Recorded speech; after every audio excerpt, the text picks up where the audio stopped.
हिमकुंद मृणालाभं दैत्यानां परमं गुरुं सर्वशास्त्र भार्गवं प्रणमाम्यहम्। स्वागत है आप सभी का मालव्य महापुरुष राजयोग नामक इस वीडियो की श्रृंखला में।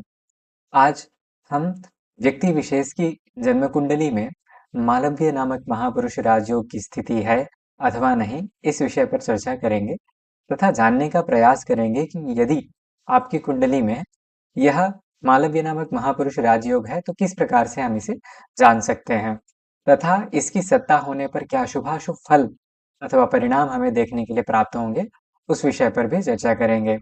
तो आरंभ करते हैं। यहाँ पर एक तरफ यदि आप देखेंगे तो हमने शास्त्रीय प्रमाण रखा है तथा दूसरी तरफ यह जो कुंडली बनी हुई है इसका प्रायोगिक हम देखने के लिए प्रयास करेंगे। तो इसका जो शास्त्रोक्त प्रमाण है, यह योग किस प्रकार से घटित होता है, उसके लिए है रुचक भद्रक हंसक मालवाह शशस्का इति पंचच कीर्तिताः। अर्थात पंचतारा ग्रह हैं, उनसे यह जो है क्रमशः योग बनते हैं। यहाँ पर हमें शुक्र से मालव्य नामक राजयोग विषयक जो योग है उसकी चर्चा करनी है। तो आप देखेंगे कि यह जो शुक्र है, यहाँ पर यह राजयोग कैसे बनता है। तो जो शुक्र ग्रह है वह केंद्र भावों में, केंद्र भाव अर्थात यदि यह आपकी जन्म कुंडली है तो इस जन्म कुंडली में प्रथम अर्थात यह लग्न भाव, पुनः यह चतुर्थ भाव, यह सप्तम भाव और यह दसम भाव, अर्थात यह जो शुक्र कुंडली में बना हुआ है, यदि इस प्रकार से किसी भी इन चार भावों में से किसी भी भाव में आपकी जन्म कुंडली में शुक्र विद्यमान है तो वहां पर यह जो है अ, शुक्र की स्थिति होने के अनंतर यह देखेंगे कि स्वक्षेत्र अथवा उच्च में होने से, अर्थात इसके स्वक्षेत्र अर्थात दो, अर्थात वृषभ राशि में अथवा तुला राशि में अथवा मीन राशि में, अर्थात यदि यहाँ पर 2, 7 अथवा 12 यदि संख्या लिखी हुई है और लग्न भाव में शुक्र की स्थिति है तो यह आपके लिए मालव्य नामक राजयोग का निर्माण करता है। उदाहरणार्थ यदि आप देखेंगे तो यहाँ पर 2 लिखा हुआ है और यहीं पे 2 में शुक्र विद्यमान है। ठीक इसी प्रकार यहाँ पर चतुर्थ भाव में जो है यहाँ पर मालव्य नामक राजयोग है। इस प्रकार सप्तम भाव में और दसम भाव में, अर्थात यदि यह ग्रह अपनी स्वक्षेत्र अर्थात अपनी स्वयं की राशि में विद्यमान होकर के अथवा अपनी उच्च राशि में अथवा अ, जो उसकी मूल त्रिकोण राशि, मूल त्रिकोण में तो नहीं किंतु स्वक्षेत्र अथवा उच्च राशि में विद्यमान होकर के केंद्र भावों में स्थित है तो यहाँ पर यह आपके लिए राजयोग निर्माण करता है। ठीक दूसरी कंडीशन यहाँ पर यदि आप देखेंगे तो यदि 12 इस प्रकार से कोई सी भी स्थिति आपके जन्म कुंडली में यदि आपको देखने के लिए प्राप्त होती है तो निश्चित ही वह मालव्य राजयोग घटित हो रहा है।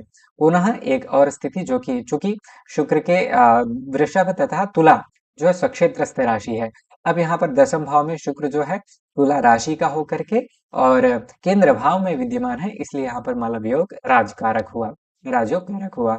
इस प्रकार से यहाँ पर जो है मालव्य योग का हमने विश्लेषण देखा कि किस प्रकार से घटित होता है। अब मालव्य राजयोग होने से किस प्रकार के शुभाशुभ फलों की प्राप्ति होगी, इसका भी मैंने यहाँ पर आपके लिए प्रमाण रख रखा है। इसका जो है मैं भावार्थ आपको बता देता हूँ। और एक बात और भी ध्यान रखना है कि यह जो योग है स्वाम स्वाम दशाम उपगताः स्वफल प्रदाः स्युः, ऐसा सिद्धांत है। अर्थात जब भी इस ग्रह की महादशा अथवा अंतर्दशा आपके जीवन में आएगी तभी जाकर के इसका जो है विशेष आभास आपको अपने जीवन में देखने के लिए प्राप्त होगा।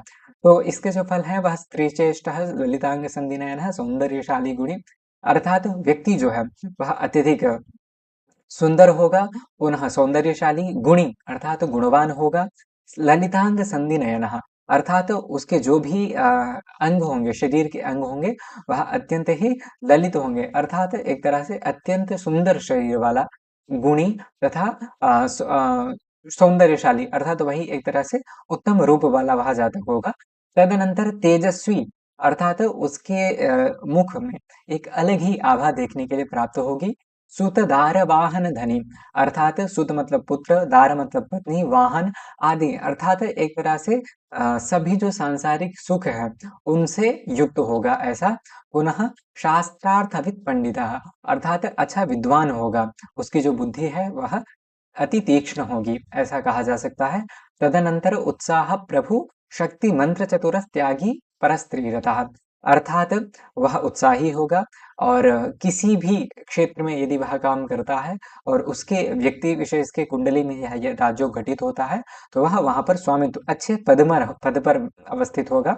तदनंतर शक्ति मंत्र चतुर अर्थात शक्ति का अर्थ यहाँ पर ये होगा कि उसमें किसी न किसी प्रकार की कुछ अच्छी शक्तियाँ होंगी, पुनः मंत्रों का ज्ञाता होगा तथा चतुर स्वभाव वाला होगा एवं सप्तत्यब्दमुपैति सप्तसहितम मालव योगोद्भव अर्थात और भी उत्तम आयु को भोग करके वह जो है इस जीवन यात्रा को समाप्त करेगा। इस प्रकार से पंच महापुरुष राजयोगों में से जो है यह मालव्य नामक राजयोग का फल था। पुनः यह जो फल है यह विशेषतया आपको जब आपके जीवन में इसकी महादशा अथवा अंतर्दशा आएगी तभी जो है देखने के लिए प्राप्त होगा।